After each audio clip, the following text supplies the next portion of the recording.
Assalamualaikum warahmatullahi wabarakatuh. Kali ini kita akan bahas tentang perancangan dan analisis sistem perpustakaan online.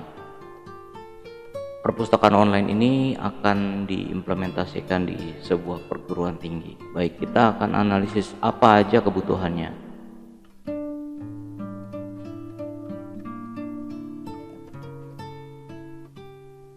Nah, sekarang kita akan mulai dari administrator dulu. Kita sebut saja namanya admin. Tugas dari admin adalah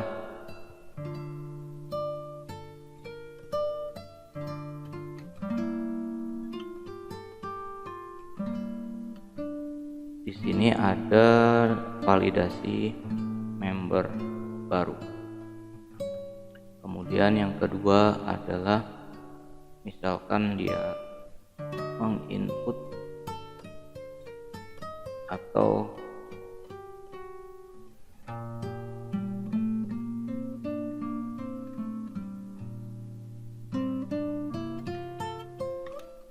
memvalidasi e-book baru, kemudian validasi member baru, memvalidasi e-book baru, kemudian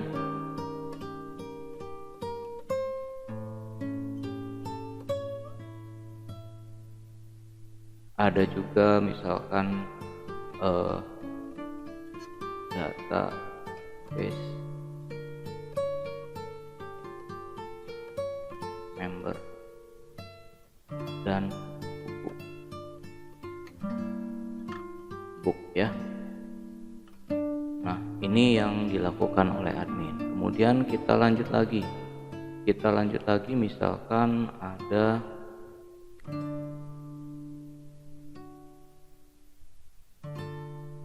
mahasiswa.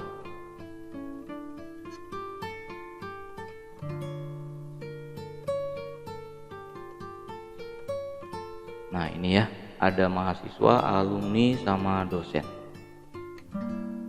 Di sini apakah perpustakaan itu masih bisa diakses oleh alumni atau tidak? Nah, di sini perlu ada status ya dari mahasiswa, alumni atau dosen.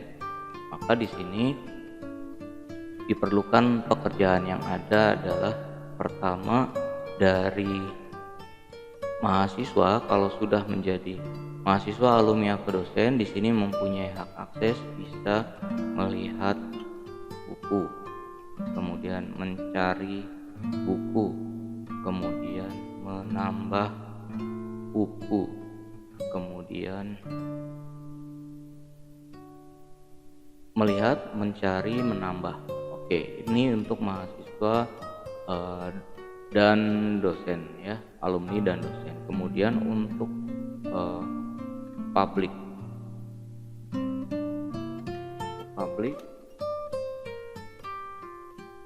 informasi buku, statistika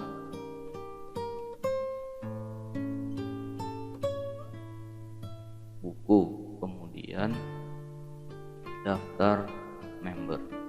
Nah, ini ya. Jadi untuk publik ada informasi buku, statistika buku, kemudian daftar member. Oke, mungkin ada 3 ya, ada 3 yang bisa ditampilkan di sini. Jadi kalau misalkan kita ulang dari awal,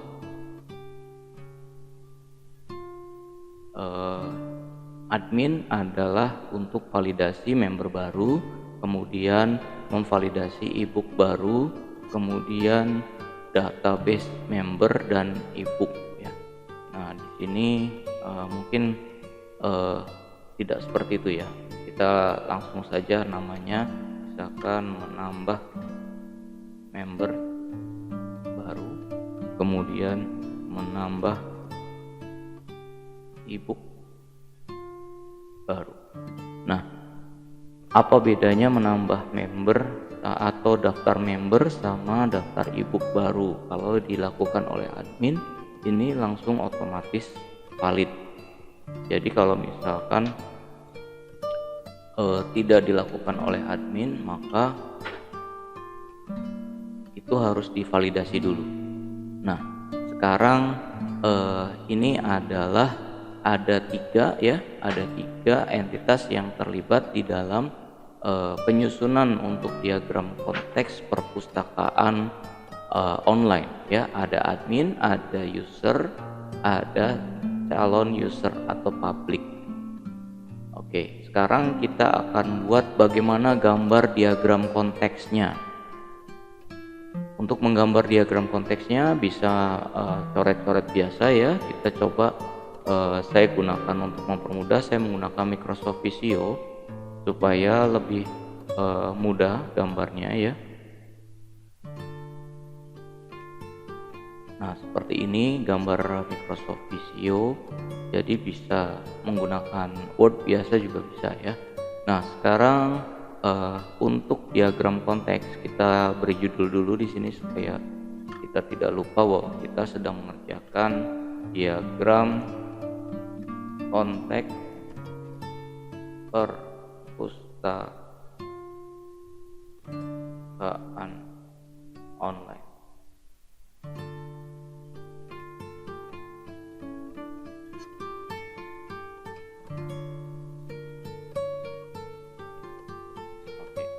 Nah, sekarang misalkan fontnya kita besarkan.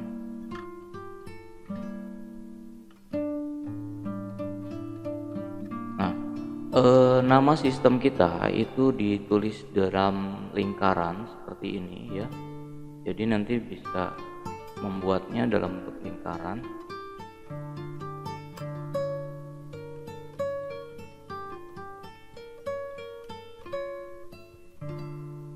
Wait. Ulang ya. Kita ambil ini, kemudian kita besarkan, kemudian kita tulis di sini sistem informasi perpustakaan. Nah, setelah sudah ada sistem informasi perpustakaan, kemudian kita tambahkan entitasnya. Entitas yang pertama di sini adalah public. Entitas yang kedua di sini adalah user ya.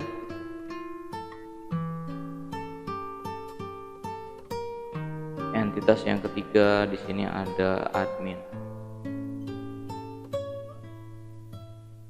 Oke, adminnya ada di sebelah bawah aja.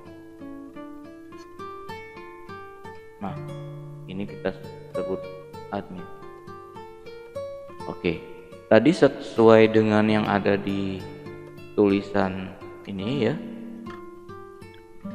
Mahasiswa bisa melihat buku, kemudian mencari buku, kemudian menambah buku. Berarti kalau misalkan melihat buku, arahnya dari sini ya. Arahnya dari sistem menuju ke sana ya. Oke, ini posisinya kurang enak. Kita luruskan di sini.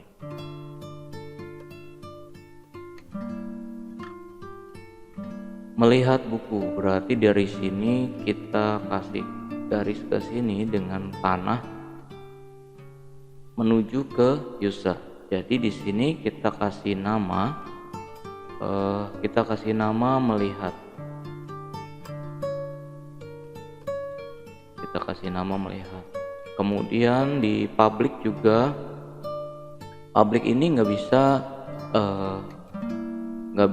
nulis ya, atau nggak bisa ngelihat buku. Jadi yang bisa dilihat oleh public adalah di sini ada, misalkan di sini tambahkan, di sini ada statistika ya, hanya statistikanya saja. Kemudian tadi apalagi untuk public, informasi buku itu mungkin judul-judul bukunya saja ya, info buku. Kemudian di sini bisa melihat info buku.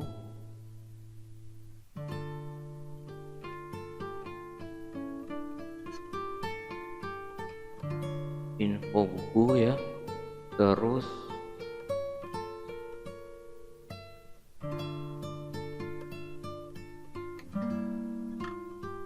sorry salah.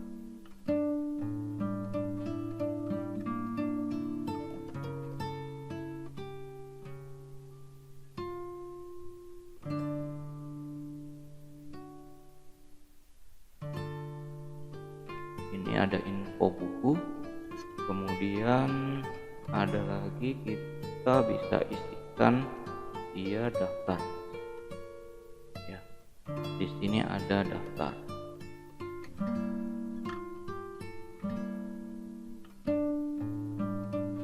Daftar arahnya kan mengisi. Kalau mengisi berarti arahnya dari entitas ke dalam sistem. Di sini daftar member. Nah, seperti ini. Daftar member, kemudian statistik, kemudian info buku. Arah dari panah ini menentukan informasi atau aliran data nantinya ya. Nah, setelah ada daftar member, maka di sini ada data member ini akan dikirimkan ke admin. Ini ya. Di sini ada daftar member ya. Di sini ada data member yang perlu validasi.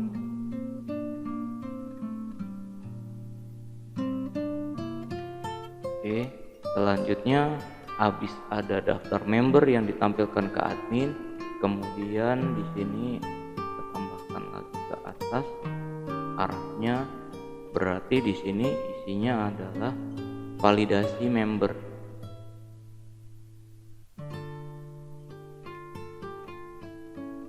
Isinya adalah valid member. Kemudian si admin juga bisa isi di sini ya. Kita lanjutkan ke sini. Misalkan di sini admin bisa nambah member.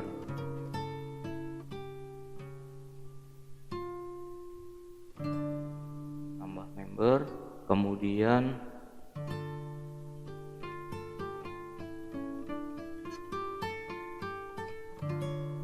admin juga bisa isi nambah buku ya. Ini ke sini nambah buku.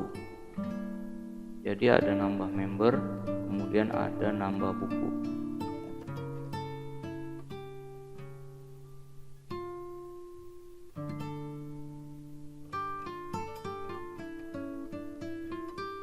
Nah, yang ini ya. Nambah member, nambah buku, daftar member, kemudian daftar member tuh ke sini ya, miliknya ini, kemudian ada valid member. Ada lagi satu lagi adalah valid buku. Valid buku dari sini ya. Dari sini ada namanya valid buku.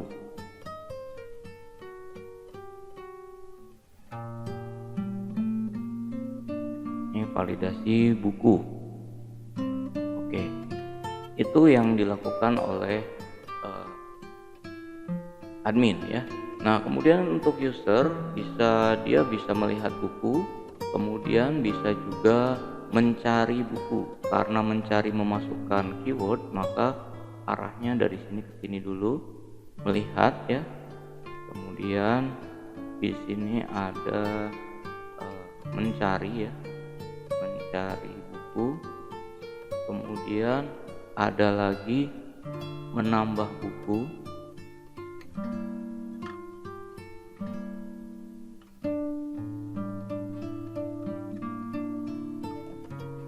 Mencari buku, menambah buku.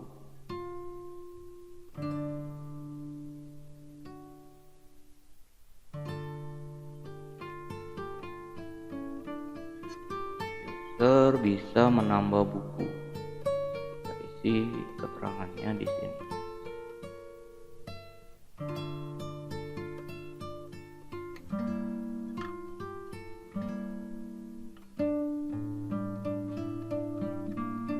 Nah, Jadi yang mengisi dari database perpustakaan ini adalah semua member, dan di sini ada administrator yang memvalidasi. Tujuannya adalah supaya data yang diinputkannya itu tidak asal-asalan. Nah, ini adalah diagram konteks ya, diagram konteks dari perpustakaan online. Kalau misalkan kita kopikan ini ya ke dalam yang di sana, kita buat dulu, misalkan lanjutannya ya.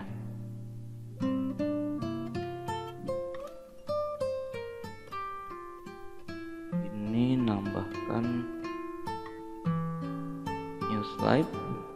Nah, ini kita buat diagram konteks. Nah, ini. Jadi yang harus kalian buat adalah seperti ini ya. Diagram konteksnya seperti apa? Satu. Kemudian setelah diagram konteks ini dibuat, yang selanjutnya kita akan membuat data flow diagram. Data flow diagram level 0 ya. Jadi kita akan buat data flow diagram level 0 untuk sistem ini ya. Nah, sekarang yang harus dibuat berarti kita akan bikin DFD level 0. Kita buatnya di sini saja. Kita buat page baru di sini. Nah, di sini ya. Kita mau buat DFD level 0. Nah, untuk membuat DFD level 0 kita bisa membaca dari diagram konteksnya. Diagram konteksnya yang tadi adalah seperti ini. Ada 3 ya. Ada 3 alur data. Jadi di sini ada kita mulai dari public dulu ya. Kita mulai dari public seperti ini. Kita ambil dulu si ini ya, ini namanya public. Dari public ini dia mendaftar ya, dari public ini mendaftar. Jadi kalau mendaftar ada sebuah proses di sini. Jadi si garis tadi akan jadi sebuah bulat-bulat seperti ini. Ini adalah bulat-bulat proses. Bulat-bulat proses yang isinya 1.0, artinya dia nomor 1 di proses 0. Di sini isinya adalah public daftar. Public daftar ya. Public daftar, kemudian di sini kita akan buat garisnya. Kita garisnya pakai ini aja, seperti ini ya. Public daftar, kemudian data daftar ini disimpan dalam sebuah database ya, dalam sebuah database. Database-nya kita kasih gambarnya yang ini ya. Jadi ini gambar database. Database-nya apa namanya? Member ya. Ini adalah calon isinya. Member. Oke. Arahnya ke sini. Jadi kalau misalkan public itu daftar, maka akan masuk ke dalam member.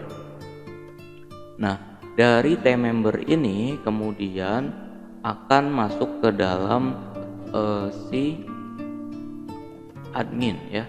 Di sini ada admin. Di admin ada proses validasi ya, ada proses validasi di mana ini adalah proses validasinya. Ini adalah proses validasinya ya, posisinya bisa di mana-mana. Kita tuliskan di sini 2.0 validasi member. Nah, validasi member ini datanya datang dari tabel ya, datang dari tabel. Maka kita masukkan ke sini seperti ini. kemudian ini datanya dilihat oleh admin, kemudian admin melakukan validasi. Jadi seperti ini. Kemudian ada lagi dari member, kemudian daftar, kemudian ada lagi kita lakukan pengisian buku, ya, pengisian buku. Pengisian buku itu kita mulai dari ada nama tabelnya di sini, namanya user atau member ya. User ini untuk masuk ke dalam sistem itu berarti harus ada login, ya. Ini ada login, ya. Prosesnya kita sebut urutannya 3.0, ya, 1 2 3. Nah, di sini ada proses login di mana si user ini akan melakukan login melalui proses login. Kemudian di sini ada proses pengecekan, ya, proses pengecekan ke tabel member. Di sini proses pengecekan, kalau misalkan benar maka dia akan dikembalikan ke login dan login user itu akan berhasil. Nah, selanjutnya setelah user ini login, kemudian masuk ke proses yang ketiga, user menambahkan koleksi buku, ya. User menambahkan koleksi buku berarti di sini proses keempat, ya, 4.0, menambah buku. Sini user menambah buku. Berarti di sini gambarnya seperti ini. User menambah buku. Oke. Data hasil prosesnya itu disimpan ke dalam tabel buku. Ya. Di sini. Ini adalah tabel T buku. Ya. Jadi dari sini disimpanlah datanya ke tabel ini. Nah, seperti ini. Jadi gambarnya salah, ya. Panahnya bukan bolak-balik, tapi panahnya ke arah sini. Nah, selanjutnya sudah disimpan ke dalam tabel buku. Kemudian dari tabel buku ini akan menjadi sebuah statistik, ya. Dari tabel buku ini akan menjadi sebuah statistik. Oke, sebelum ke sana, user juga bisa mencari buku, mencari dan melihat buku, ya. Mencari buku dulu, berarti di sini ada proses mencari buku. Ini proses mencari buku. Proses yang kelima, 5.0, mencari buku. Di sini user akan masukkan keyword, ya, masukkan keyword, kemudian dari proses pencarian ini nyarinya di tabel buku. Nah, di sini akan dikembalikan lagi hasilnya, ya, akan ketemu atau nggak ketemu. Di sini di proses pencarian. Kemudian ada lagi user menambah buku. User menambah buku, oke, udah, ya. Kemudian mencari buku. Kemudian ada lagi habis mencari sekalian melihat, ya. Berarti ini kita bolak-balik di sini. Mencari sekaligus melihat. Nah, kemudian berarti di sini ada mencari dan melihat buku, kemudian menambah buku. Itu user, ya. Sekarang kita lihat dulu. Ini user tadi, oke, sudah, ya, ada di sini. Menambah buku, melihat, mencari buku. Kemudian di sini memvalidasi buku. Tadi menambah buku, kemudian memvalidasi buku. Berarti kalau memvalidasi buku di sini, ya, sama seperti yang tadi validasi member. Di sini ada validasi buku. Ini proses yang ke-6 berarti 6.0 validasi buku. Ini datangnya dari tabel buku ini, kemudian ya ini validasi kemudian disimpan. Ini arahnya ke sini ya, sama ya, bolak-balik juga ya.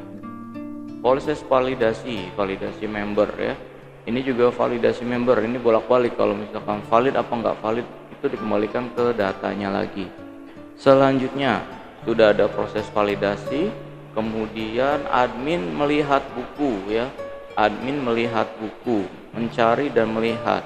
Ini prosesnya sama dengan yang ini ya, berarti satu proses ini juga sama dipakai juga oleh si admin. Ini kita bisa gunakan ya. Oke, gambar ini ya, ini dipakai untuk melihat si buku, juga bisa dilihat oleh si admin. Nah, ini adalah diagram data flow diagram dari proses yang terjadi. Kemudian yang bulat-bulat ini adalah proses yang jadi sebuah program ya, yang jadi sebuah program. Ada daftar, ada login, ada validasi, ada menambah buku, ada mencari buku, kemudian ada juga menambah buku ya, menambah buku. Ini proses menambah buku oleh admin ya, proses menambah buku oleh admin. Jadi di sini admin bolak-balik ya. Nah, perbedaan user dengan admin, di sini ada validasi. Kalau misalkan user nggak ada validasi. Oke, public, apakah sudah cukup? Belum ya. Apa yang belum? Public ini dapat informasi statistik ya. Berarti di sini kita masukkan statistik. Ini ada nomor berapa? 7.0. Di sini ada statistik buku. Statistik buku tuh artinya ini ya, bukunya itu ada berapa, kemudian jumlah setiap buku ada berapa. Ini dapat dari tabel buku. Dari tabel buku, kemudian ini jadi sebuah informasi yang digunakan untuk si publik ya, supaya publiknya bisa tahu.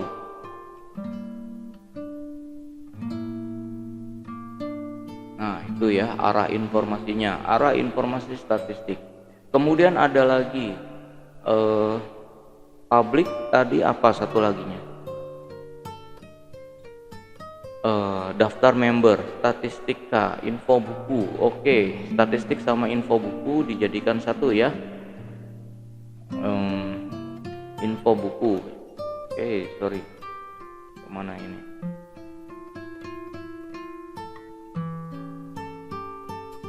Nah ini ya, jadi habis statistik buku, kemudian ada info buku, itu di sini ya semuanya. Nah itulah yang namanya DFD ya. DFD nanti bisa kita lihat sini.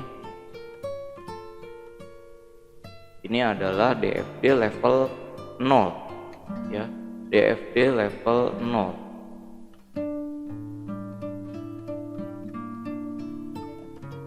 Ini DFD level 0. Ini ya, proses DFD level 0. Jadi pada saat kita mau buat program, kita harus buat dulu DFD level 0-nya supaya bisa tahu berapa banyak entitas yang terlibat, kemudian berapa tabel yang akan kita buat. Nah sekarang setelah sudah ada data flow diagramnya, sebenarnya ada yang namanya data flow diagram level 1. Apa isinya? Isinya adalah memecahkan apa yang ada di level 0. Di level 0 ini ada 7 proses. Nah ada beberapa proses yang bisa dipecah menjadi proses-proses yang lainnya. Misalkan pada saat menambah buku, di sini tuh ada proses edit buku, kemudian delete buku. Nah, seperti itu ya. Oke, sekarang kita langsung lanjutkan. Kita coba panggil di sini localhost, kita jalankan dulu. Apakah ada? Oke, tidak ada. Kita jalan.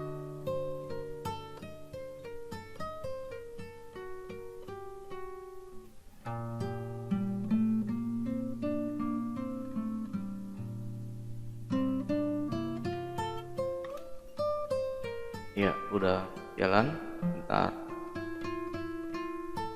Oke, yang wajib dijalankan dua ini ya sekarang ya, karena kita akan menggunakan MySQL. Nah, setelah udah jalan, udah hijau semua seperti ini, kita bisa close ininya, kemudian kita bisa refresh ini, di reload.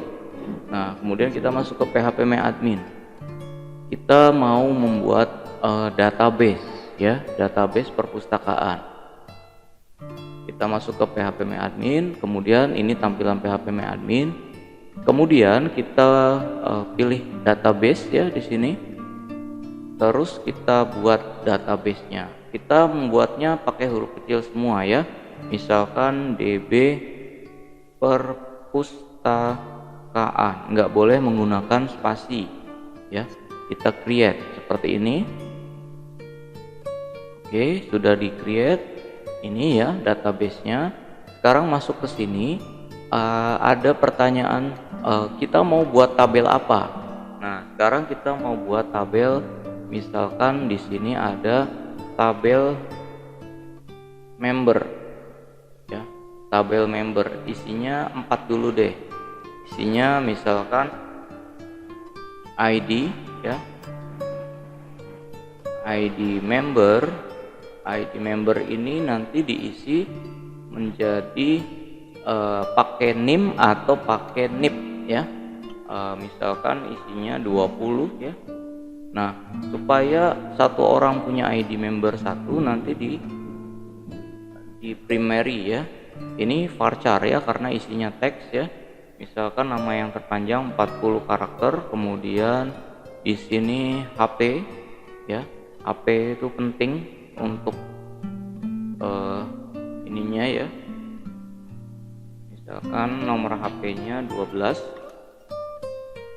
Kemudian ada lagi email, ini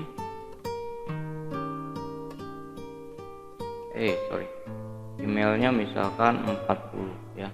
Nah, sekarang engine-nya kita gunakan MyISAM ya. Engine-nya kita gunakan MyISAM, kemudian coba kita kecilkan. Di sini ada indeks ya. Indeksnya primary key ya. ID member ini indeksnya primary key. Kemudian kita klik go. Kemudian udah ya, kita simpan. Nah, seperti ini. Setelah disimpan, ternyata kita kurang, misalkan mau memasukkan kode jurusan. Kita tambahkan di sini ya, di add 1 ya. Kita mau nambah 1 nih kode jurusan. Misalkan di sini isinya kode jurusan. Kode jurusannya isinya ada 3 ya, varchar 3. Oke, kita simpan, nanti akan muncul di sana ada kode jurusan. Nah, seperti itu. Kemudian selanjutnya kita mau buat ini baru tabel member ya. Ada lagi misalkan tabel admin ya, tabel admin. Kenapa ada tabel admin? Karena adminnya nggak satu, bisa banyak. Kita masukkan di sini ya. Kita mau buat tabel admin. Biasa pakai huruf kecil semua. Isinya misalkan ada 4 aja sama ya. Di sini admin pakainya misalkan email ya, atau username. Pakai username. Kemudian di sini ada password ya. Kemudian di sini ada nama. Kemudian di sini ada status ya, statusnya aktif apa enggak aktif gitu ya. ini isinya 1, kemudian name isinya pakai varchar 40, kemudian di sini ada password kita pakai 50, kemudian username kita pakai varchar juga, username-nya misalkan 20 ya. Nah, di sini sama ya, indeksnya adalah primary key. Oke. Nah, sekarang sudah ya, engine-nya jangan lupa diganti MyISAM. Kemudian kita simpan. Nah, udah. Nah, sekarang yang member tadi kita kelupaan. Member ini kan ada passwordnya. Kita belum bikin password di sini. Kita tambahkan 1 ya. Go password di sini. Password di sini pakai varchar 50. Nah, sudah ya. Sudah ada passwordnya. Sekarang satu lagi, ada tabel yang namanya buku.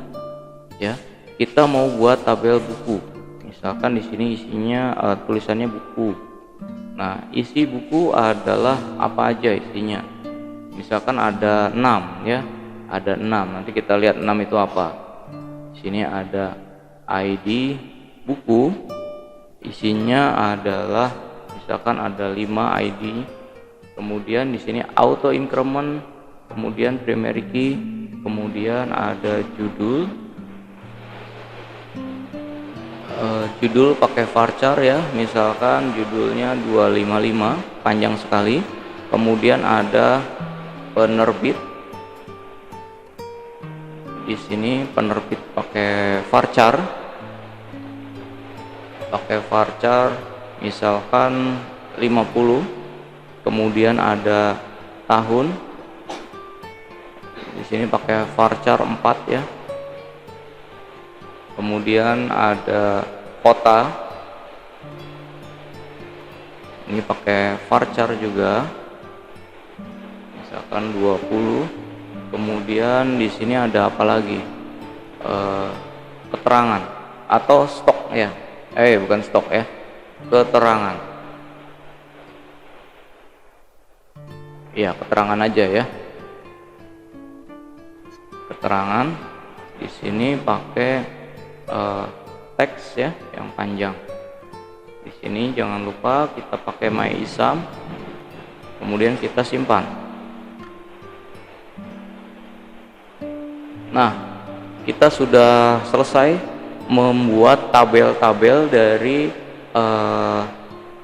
rancangan yang kita buat ya. Dari rancangan yang kita buat. Di sini ada 3 tabel ya. Ada 3 tabel. Di sini adminnya nggak menggunakan tabel, di sini nggak kelihatan ya, karena di sana adalah proses alur data ya. Nanti bisa ditambahkan kalau misalkan ada nambah admin, jadi admin nambah admin di sini ya, tinggal tambahkan. Baik, itu saja untuk perancangan sistem, analisis perancangan sistem perpustakaan online. Saya ulang dari yang sebelumnya ya. Yang pertama kita harus membuat diagram konteks dulu. Kemudian sesudah membuat diagram konteks, kemudian lanjutkan dengan membuat data flow diagram ya. Data flow diagram kalau misalkan ada yang kurang, kemudian bisa ditambahkan selanjutnya ya. Kemudian setelah membuat data flow diagram level 0 minimal, kemudian kita lanjutkan dengan membuat tabel-tabelnya. Di sini kita membuat 3 tabel. Yang pertama adalah tabel adminnya ya. Ini kita bisa lihat strukturnya. Kemudian kita bisa lihat tabel buku, kemudian kita bisa lihat tabel member ya. Di sini ya tabel member. Strukturnya seperti ini. Nah, nanti di lain waktu kita akan buat lanjutannya, bagaimana membuat codingnya ya. Untuk analisis perancangan sampai di sini. Assalamualaikum warahmatullahi wabarakatuh.